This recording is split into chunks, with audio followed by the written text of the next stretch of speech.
Bien, ¿cómo se expresan estos genes NIF? Bueno, el control de la expresión de los genes NIF para los diferentes diazotróficos a nivel de regulación específica es siempre el mismo. Todos los diazotróficos tienen la nitrogenasa molibdeno dependiente. En cambio, Azotobacter y algunos otros diazotróficos tienen otras accesorias, pero esto es común para todas ellas, ¿vale? Bien, entonces, ¿cómo está controlada la expresión de los genes involucrados en la síntesis de la nitrogenasa? Están controlados por principalmente NIFA, ¿de acuerdo? Pero si os fijáis en esta figura, aquí no aparece en ningún momento el nitrógeno. Y el nitrógeno es el sustrato de la reacción.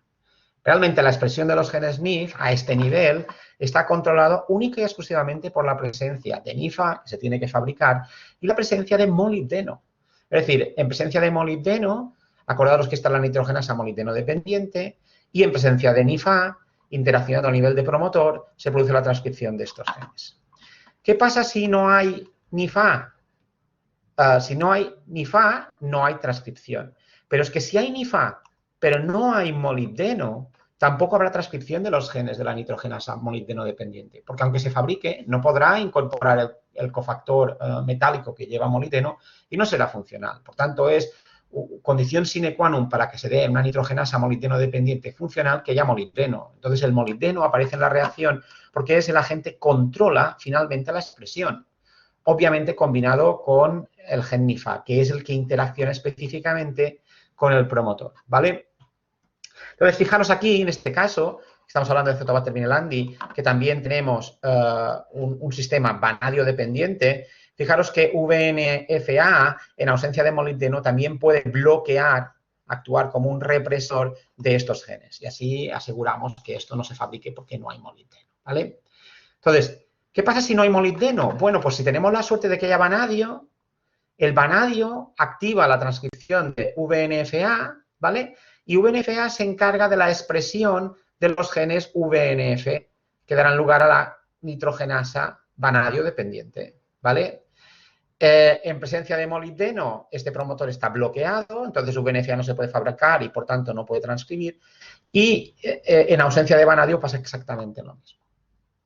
Claro, ¿qué ocurre si no hay ni molibdeno ni vanadio? Bueno, pues que también se puede expresar los genes AMF, ¿vale? Si os fijáis aquí, no hay molibdeno, se activaría ANFA y ANFA activaría transcripcionalmente los genes de la nitrogenasa hierro dependiente, es decir, que no depende ni de molibdeno ni de vanadio. ¿Qué pasa si hay vanadio en el medio? Pues que el vanadio en el medio, al igual que el molibdeno en el medio, bloquean este gen, ¿de acuerdo? Y por tanto no había transcripción. Es decir, que Azotobacter, para fabricar la nitrogenasa, ha optado por sensar los niveles de metales en su interior, porque el cofactor metálico es esencial para tener una nitrogenasa activa, ¿de acuerdo? Entonces, si hay molibdeno, prioriza la molibdeno dependiente. Si carece de molibdeno, mira a ver si hay vanadio, y si lo hay, prioriza la vanadio dependiente. Y si en el interior de la célula no hay ni molibdeno ni vanadio, entonces opta por una nitrogenasa hierro dependiente, ¿de acuerdo? Y todo esto está controlado por reguladores específicos para cada nitrogenasa, ¿vale?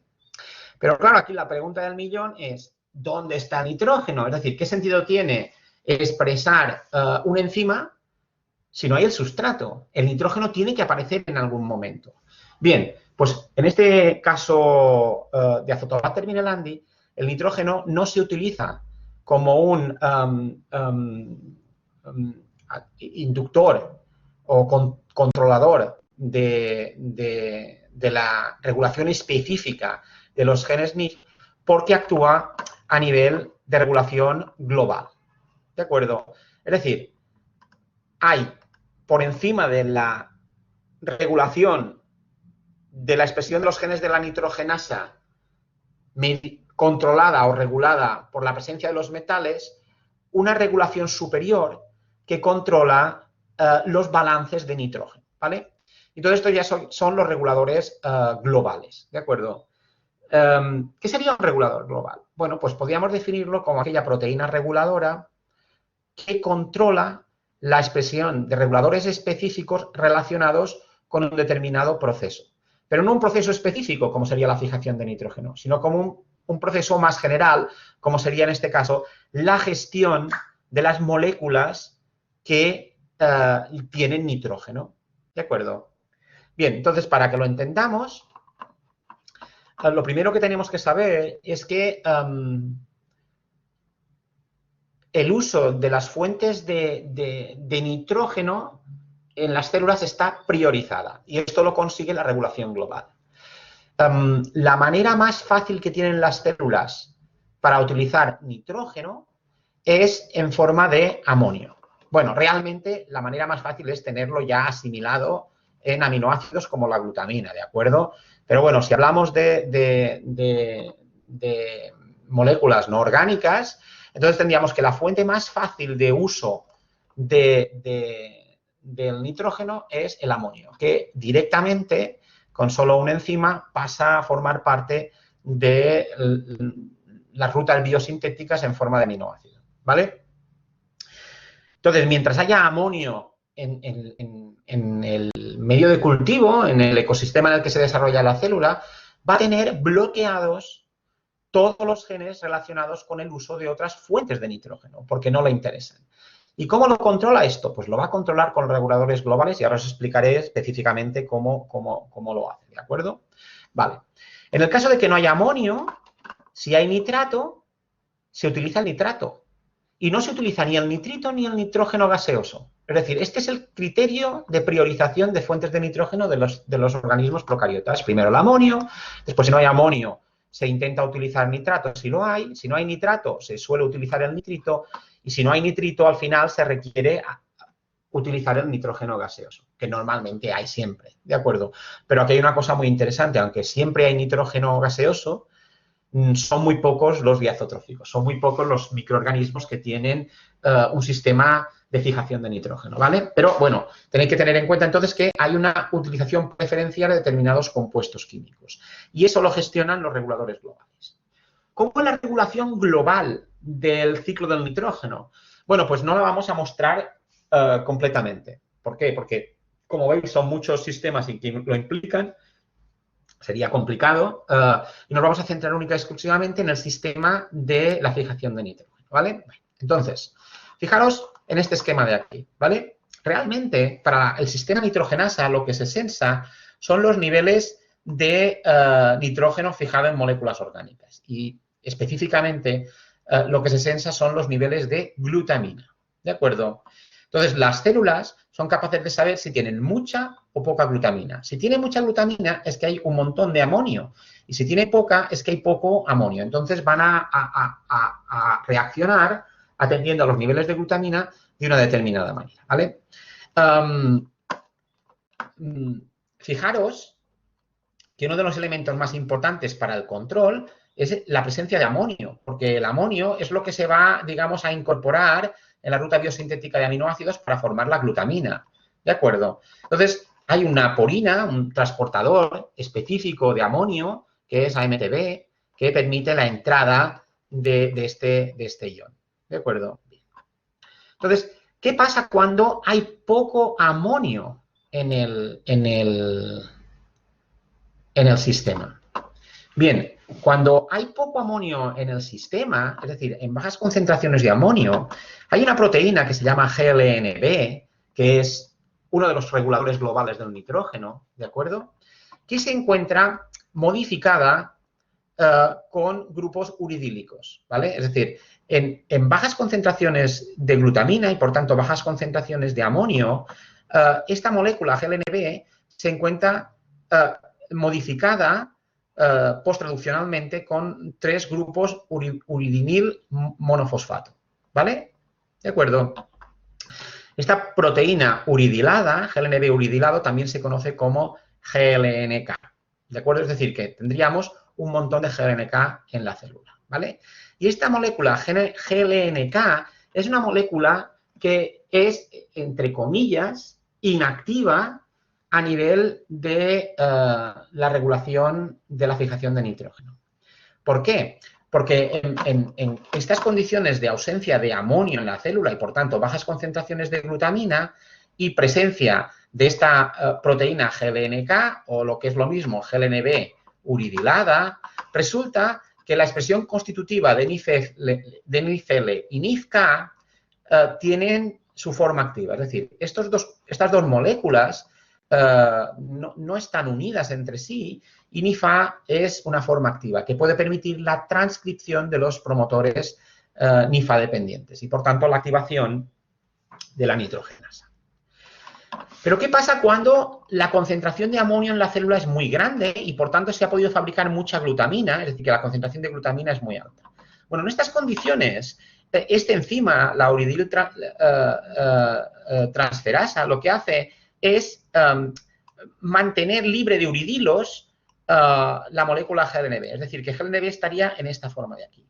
Y esta forma de aquí sería la forma, digamos, activa de la proteína que haría varias cosas. Una de ellas es bloquear el acceso del amonio. Es decir, si ya no lo tenemos, ya no necesitamos amonio, ¿para qué vamos a tenerlo dentro? Esto puede alterar el pH de la célula. Por tanto, bloqueamos la entrada del amonio. Esta es una de las funciones de la proteína GLNB. Pero también esta proteína GLNB no uridilada, ¿de acuerdo?, es capaz de bloquear la acción de NIFA porque recluta las moléculas NICL y las moléculas NIFA y forma este complejo. Y esto impide que NIFA se acople a los promotores dependientes de él. ¿De acuerdo? Entonces, lo que ocurre es que no hay transcripción de los genes NIF cuando la concentración de amonio es muy elevada. ¿De acuerdo? Vale. Pero es que además, GLNB activa hace otras cosas. GLNB activa, digamos, permite que otro regulador global, NTRB, desfosforile a la molécula NTRC. Es decir, el sistema de regulación global, de reguladores globales del ciclo del nitrógeno en las células está controlado por GLNB y el sistema de dos componentes NTRB-NTRC. ¿De acuerdo? Entonces, estas formas de NTRC y NTRC fosforilado, GLNB y GLNB uridilado, son las encargadas de controlar la expresión de los diferentes sistemas de utilización de fuentes de nitrógeno. Serían los reguladores globales, funcionando de manera semejante a lo que hemos explicado anteriormente para los genes NIF. ¿De acuerdo? Pues esos son los reguladores globales, es decir, proteínas reguladoras que se encargan de gestionar grandes grupos de genes relacionados con un determinado proceso. En este ejemplo, los genes de utilización de fuentes de nitrógeno. Pero hay muchos más. Hay otro sistema que comentaremos un poquito más adelante, porque lo utilizaremos también, que es el de la proteína activadora de catabolito, que se encarga de controlar la utilización de genes de degradación de azúcares, ¿vale?, para obtener energía. ¿De acuerdo? Bueno, estos serían los reguladores globales. Entonces, aquí os he puesto un esquema en donde muestra todo lo que hemos contado, pero a nivel genérico, ¿vale? Es decir, partimos de la base de un proceso metabólico con el que la célula puede obtener energía, que sería una cosa como esta. Es decir, aquí tenemos bolitas que forman moléculas y vemos que hay una serie de moléculas más complejas y una serie de moléculas más sencillas, ¿de acuerdo? Y supongamos que esta molécula la necesitas, digamos, atacar y romper para obtener energía y esto lo hacen enzimas. Tendríamos el enzima A, el enzima B, el enzima C, el enzima D y el enzima E, ¿vale? Y veis que esto, digamos, es la ruta metabólica para obtener energía a partir de estos compuestos. Es un esquema muy sencillito y que puede poner aquí los nombres que vosotros queráis. Puede ser la glucosa y todos los enzimas que utiliza para la glicólisis, puede ser cualquier cosa realmente, ¿vale? Lo importante es que tengáis en cuenta que esta es la base, el metabolismo es la base. Necesitamos saber los compuestos, necesitamos saber los enzimas, necesitamos saber cómo se obtiene energía, ¿vale? Pero ¿cómo funciona la regulación y cómo se estructuran estos genes? Bueno, pues lo que decía, que estos genes digamos, se colocalizan funcionalmente organizándose, en primer lugar, en forma de operones, ¿de acuerdo? Y entonces, fijaros aquí, en primer lugar, con los operones azules, ¿de acuerdo? Que serían los enzimas estos de aquí, ¿vale? Fijaros que lo que hemos hecho es colocar aquí, en el esquema, un promotor, el promotor BC, que expresaría dos genes, el gen B y el gen C, ¿de acuerdo? Y fijaros que aquí tendríamos otro promotor, el promotor A, que expresaría el gen A, ¿vale? Aquí tenéis el enzima A, que atacaría este punto de aquí, y aquí tenéis el enzima B, que lo que haría es romper estas moléculas para formar estas moléculitas más sencillas de dos bolitas, una roja y una azul, ¿vale? Finalmente, el enzima C partiría estos enlaces y tendríamos las bolitas azules y rojas separadas, ¿de acuerdo? Bueno, pues fijaros, tenemos un promotor, dos genes que se transcriben conjuntamente, ¿vale? Y que traducen las dos proteínas. Esto sería un operón, ¿vale? Aquí tendríamos otro gen, en este caso, también codificado por un promotor, ¿vale? Y en este caso sería un operón monocistrónico. Esto sería un operón policistrónico, ¿vale? ¿Y cómo se regula la expresión del promotor BC y del promotor A? Fijaros que tienen letras distintas porque son ligeramente distintos, ¿de acuerdo? Si fuesen exactamente iguales, le pondríamos el mismo nombre, promotor A y promotor A, aunque codificase genes diferentes. Pero lo que quiero que tengáis muy claro es que no tiene por qué ser 100% idéntico, ¿de acuerdo? Bien, ¿cómo se controla la expresión de estos dos promotores en este esquema tan sencillo?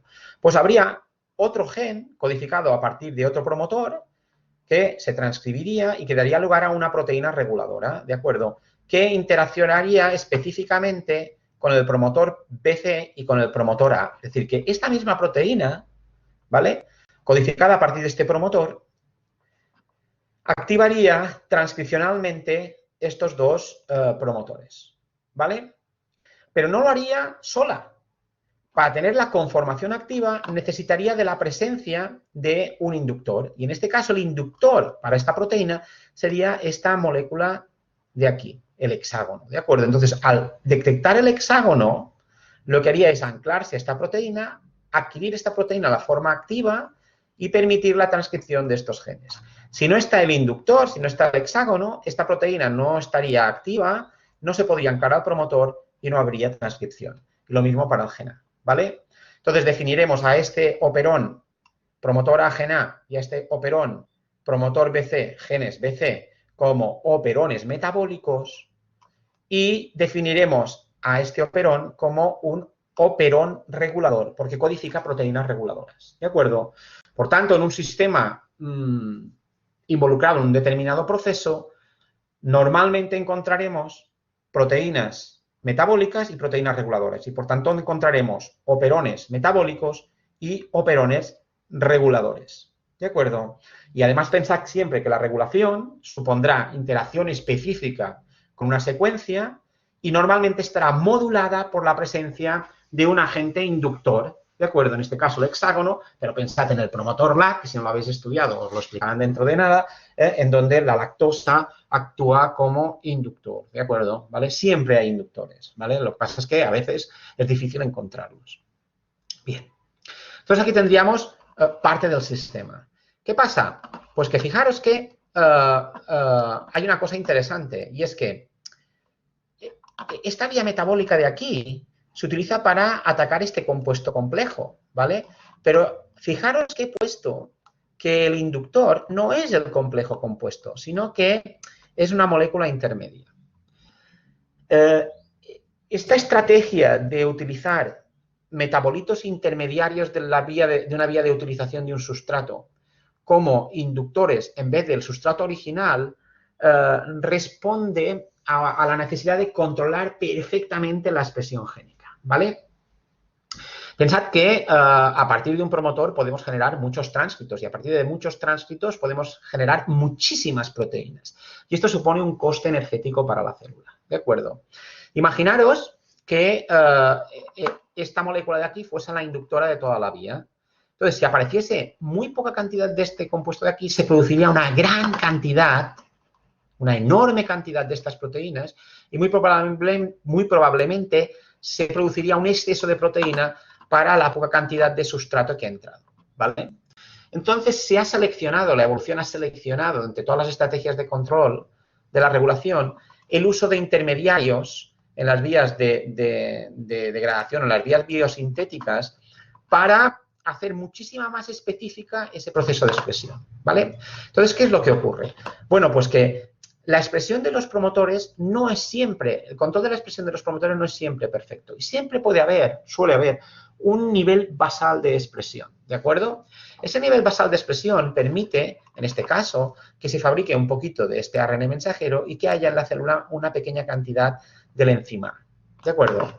Entonces, si entra esta molécula, el enzima es funcional, y si tiene la suerte de interaccionar con esta molécula, pensad que hay muy poca cantidad de este enzima A, se produce este compuesto químico. Y este compuesto químico ya sí que es el inductor. En el momento en que aparece este compuesto químico, sí que vale la pena ya invertir en la síntesis de estos enzimas, ¿vale? ¿Por qué? Porque realmente quiere decir, tal como está controlado el sistema, que o bien ha aparecido directamente este, y esta ya es una fuente bastante importante, o ha aparecido este y hay suficiente cantidad como para que haber transformado este compuesto en esto y que esto induzca la vía. Es decir, es una estrategia que es común para un montón de vías metabólicas. La utilización de intermediarios del proceso como agentes inductores y no la molécula inicial, ¿vale? Bien. Después teníamos otra vía paralela, es decir, si os fijáis, aquí hay otro compuesto químico, que es básicamente este con una bolita verde, y hay un primer enzima que se encarga de la rotura de este enlace de aquí para formar esta molécula, y esta molécula después es atacada con este otro enzima para extinguir la molécula, digamos, verde y tener esta forma, que esta forma es la misma que obteníamos aquí. Por tanto, para utilizar esta molécula ya nos valen los genes BCE descritos anteriormente. No hace falta duplicar el sistema. Y eso también es una cosa que vemos muy abundantemente en el mundo de los procariotas. Es decir, no hay duplicidad de vías, sino que hay convergencia a vías comunes, ¿de acuerdo? La misma vía BCE servirá para atacar el compuesto A o el compuesto D, ¿de acuerdo? Vale. ¿Cómo funcionan estos operones amarillos? Bueno, pues fijaros, es la misma estructura que antes. Tenemos los genes DE, que se encargan de esta reacción química, ¿de acuerdo? Que están expresados a partir de un solo promotor, por tanto sería un operón policistrónico formado por dos genes, y este operón está controlado por una proteína, que será la proteína reguladora 2, que se fabrica a partir de este gen que está expresado constitutivamente, está expresado transcripcionalmente a partir de este promotor, ¿vale? Fijaros que en este caso es este compuesto el que activa o que da la forma activa a esta proteína, ¿vale? Permitiría el anclaje y permitiría la fabricación de estos enzimas, ¿de acuerdo?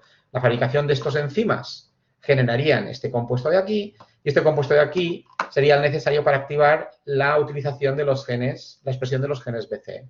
Por tanto, apareciendo este compuesto, que es un poquito más complejo que este, permitiríamos la expresión de todo el sistema independiente de que este compuesto entrase en el interior, porque este compuesto se estaría fabricando en el interior de la célula. Es decir, hemos formado una cascada metabólica con una serie de vías, ¿vale?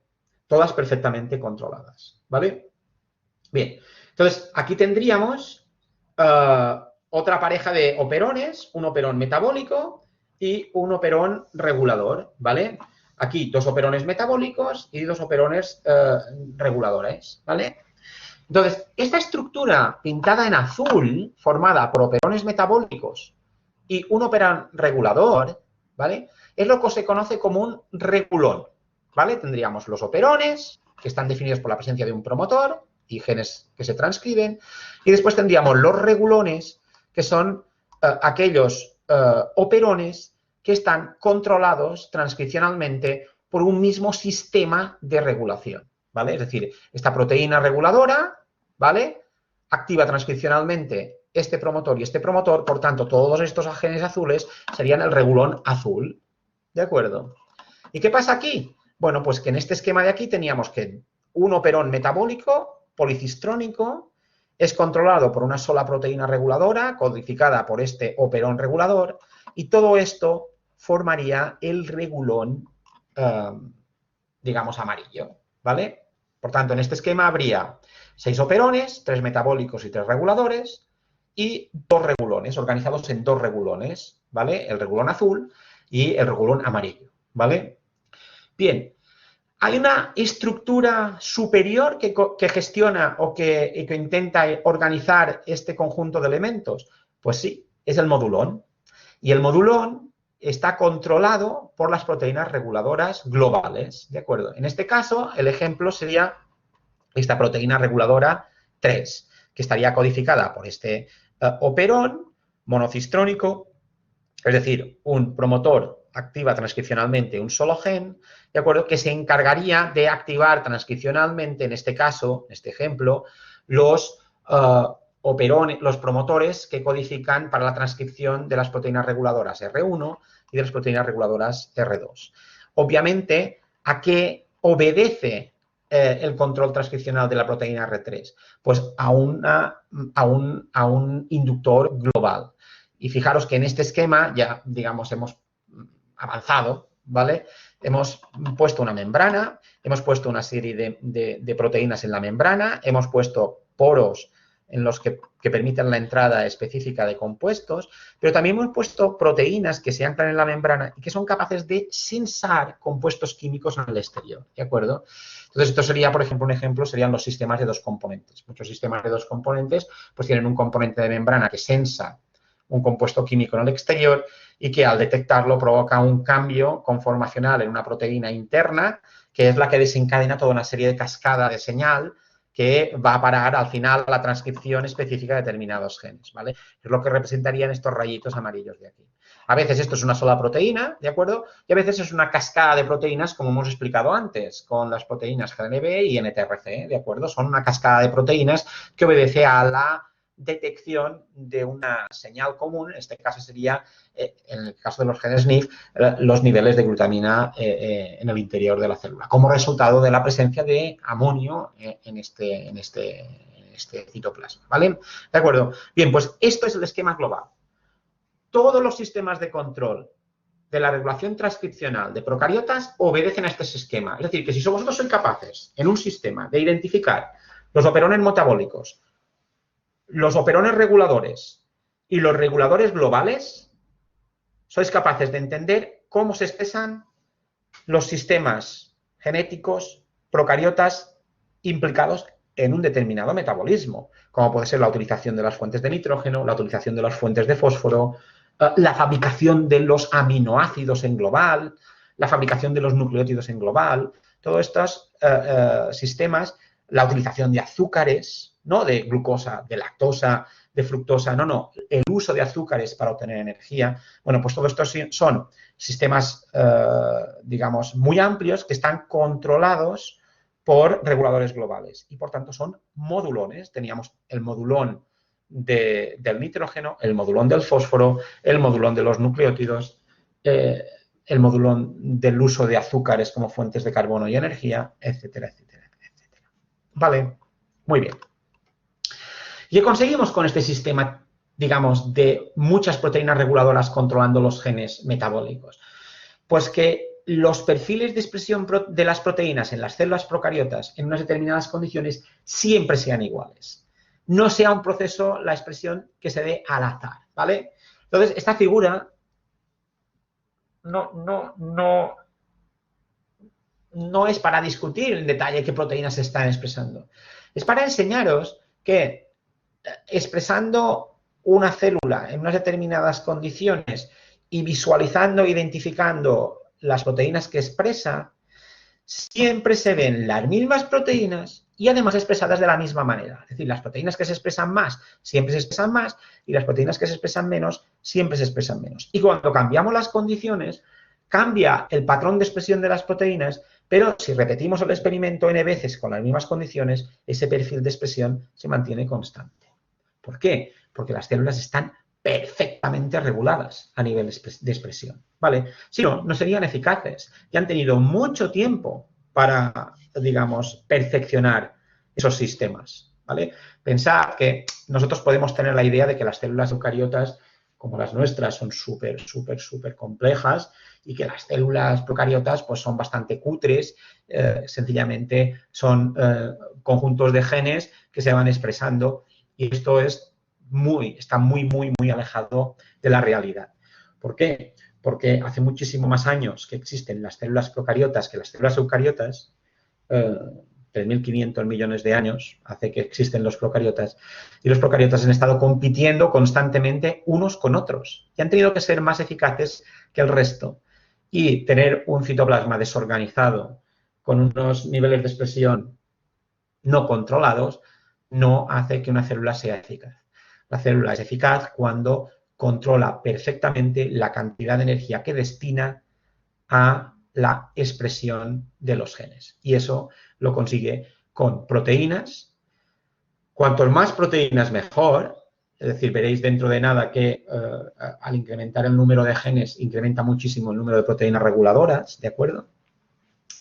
Para conseguir condiciones ideales de expresión de genes que las haga competitivas. Es una cuestión de que cada célula tiene que competir contra sus mismos parientes, ¿no? Y solo el mejor es el que sobrevive, ¿vale? Bueno, pues esta teoría, que es la teoría de la reina roja, la hipótesis de la reina roja, es muy utilizada en evolución, es esencial en el mundo de los procariotas, ¿vale?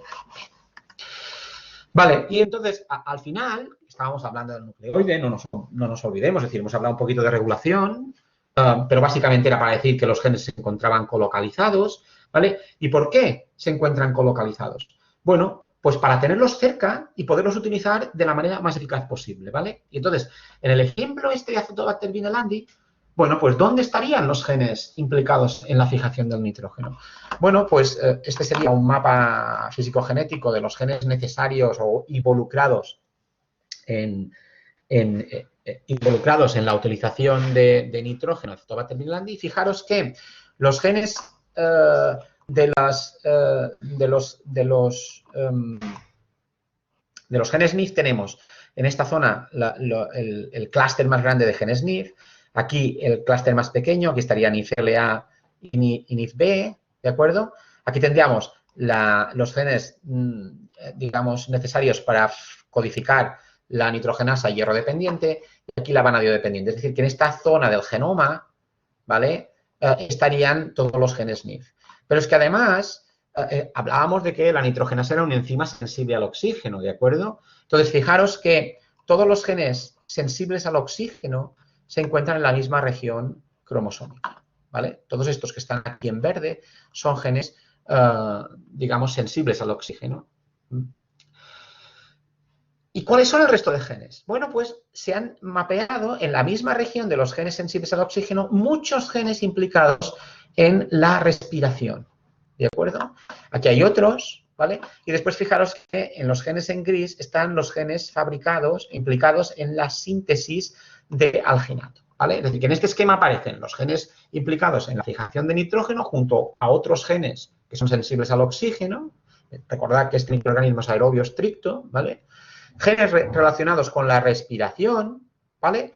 Y genes relacionados con la biosíntesis de alginato, ¿vale? Y todos ellos colocalizados en determinadas regiones. ¿Por qué? ¿Por qué están colocalizados en macrodominios, ¿vale?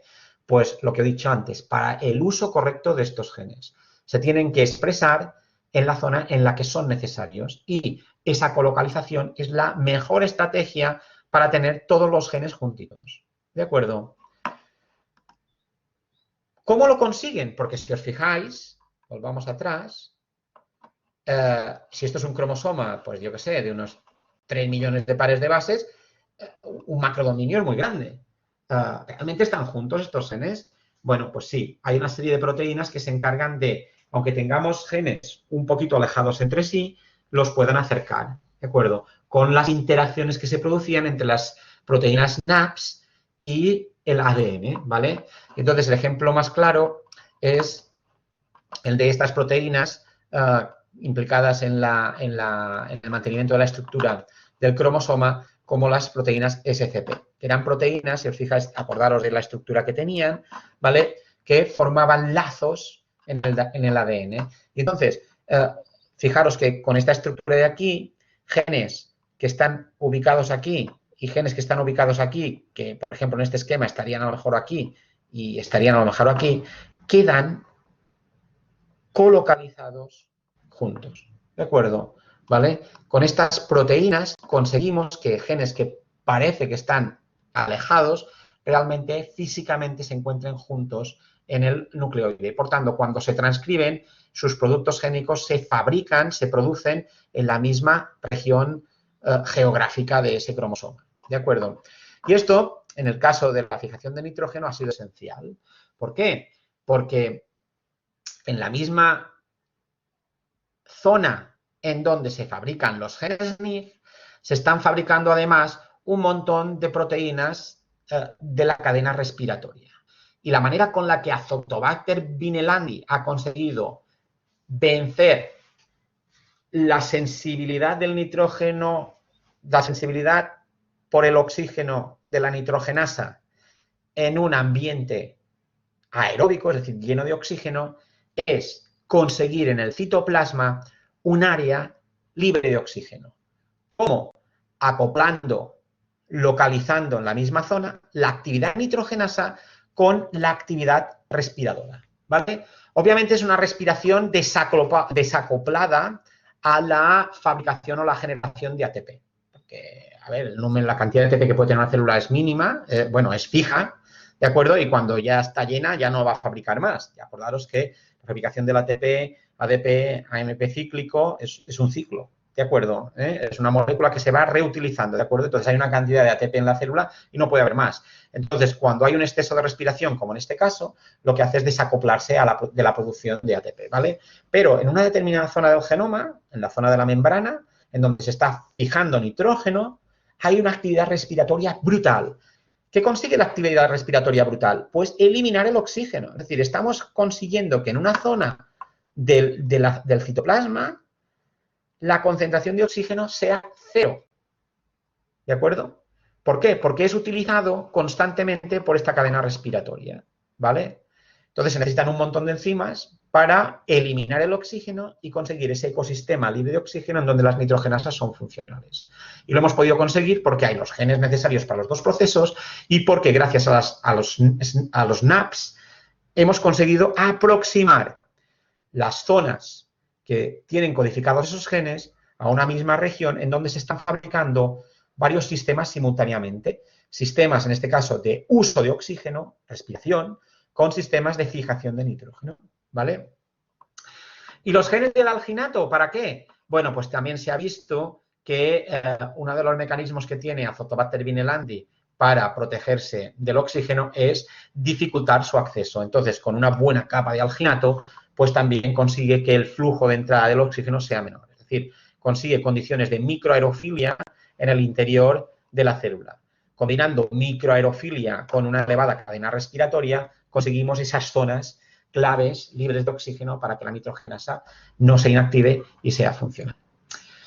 Por tanto, antes habíamos visto que había orgánulos en la célula y el ejemplo más claro era el nucleoide, ¿de acuerdo? Pero hay otros orgánulos, hay compartimentos en la célula en donde se producen específicamente determinadas funciones.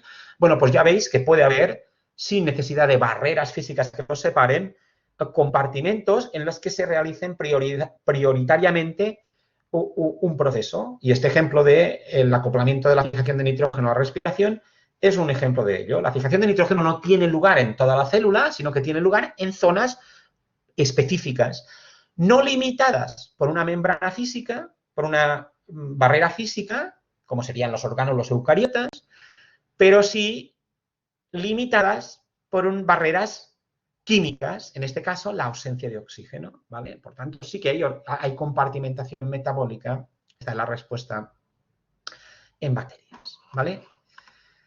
Pero, y ahora nos salimos un poquito de la estructura del nucleoide, pero creo que valía la pena comentar esto. ¿Hay orgánulos verdaderos en procariotas? Y la respuesta, creo que ya la sabéis porque habéis visto algunos, es que sí, sí que los hay. No es genérico, o sea, todas las células eucariotas tienen mitocondrias, todas las células procariotas tienen retículo endoplasmático, todas las células eucariotas, perdón, estamos hablando de eucariotas, todas las células eucariotas tienen membrana nuclear y tienen el núcleo físicamente separado del resto, con membranas, ¿de acuerdo? En las procariotas, bueno, todas tienen nucleoide, ¿vale? En todas ocurre la compartimentación metabólica que os he mencionado antes, ¿vale? No para el nitrógeno y el oxígeno, este es caso de los diazotróficos, pero sí para muchos procesos metabólicos. Es decir, compartimentación sin barreras físicas, compartimentación química ocurre en todas las bacterias, ¿de acuerdo? Pero ¿con barreras físicas ocurre? Pues sí, ocurre en algunas bacterias, ¿de acuerdo? Y cada vez se van descubriendo más ejemplos, ¿vale? tal vez el más espectacular, porque se parece más al mundo de los eucariotas, son los orgánulos membranosos, ¿vale? Entonces, a mí el que siempre me ha llamado la atención es el de el anamoxosoma, ¿vale? Sé que vosotros habéis visto, digamos, los magnetosomas, porque habéis trabajado, os han comentado lo de las bacterias magnéticas, que básicamente son estructuras membranosas internas que en el interior tienen magnetita, ¿vale? Pero a mí el que más me gusta es el anamoxosoma, porque el anamoxosoma es una parte también importantísima del ciclo del nitrógeno, porque permite la oxidación anaeróbica del amonio. ¿Y por qué es necesario para que se produzca la oxidación anaeróbica del amonio utilizar un sistema membranoso? Porque se está fabricando un compuesto químico, que es la hidracina, que es tremendamente tóxico para las células. Y no es posible compartimentarlo metabólicamente hablando como antes. Hay que separarlo físicamente del resto del citoplasma, ¿vale? Entonces, la estrategia que han escogido estas bacterias, que son las bacterias del Anamox, es el aislamiento de este enzima y del proceso, ¿vale? En el interior de un orgánulo membranoso, ¿vale? En donde tenemos todos los enzimas necesarios para oxidar anaeróbicamente el amonio, ¿vale? Tenemos la entrada de amonio en la célula, necesitamos nitrito para hacer el proceso, ¿vale? Tenemos la fabricación de óxido nítrico a partir de una nitritoreductasa y este óxido nítrico y el amonio se combinan con la hidracina sintetasa para dar lugar a la hidracina, que es el compuesto que es tóxico. Después, este compuesto es, digamos, detoxificado con una hidracina de hidrogenasa, ¿vale? Que da lugar al nitrógeno gaseoso y es liberado a la atmósfera, ¿vale? Todo este proceso consume energía, pero lo que conseguimos es digamos, fijar y reciclar el amonio, ¿vale? Y obtener poder reductor. Al final, uno podía plantearse la posibilidad de que el acoplamiento estricto de este enzima con este enzima impidiese la liberación de la hidracina en la célula y no fuese o no hiciese necesario la presencia del anamoxosoma. Sin embargo, lo que se ha visto es que todas las bacterias del Anamox tienen anamoxosomas, por tanto, se supone que este acoplamiento enzimático entre la hidracina sintetasa y la hidracina de hidrogenasa, que permitiría la nula acumulación de la hidracina, no ha sido posible en la naturaleza. Y las bacterias optaron por un sistema de almacenamiento de la hidracina, aunque en pocas concentraciones sí que se almacena, se acumula, en estas estructuras membranosas, ¿vale?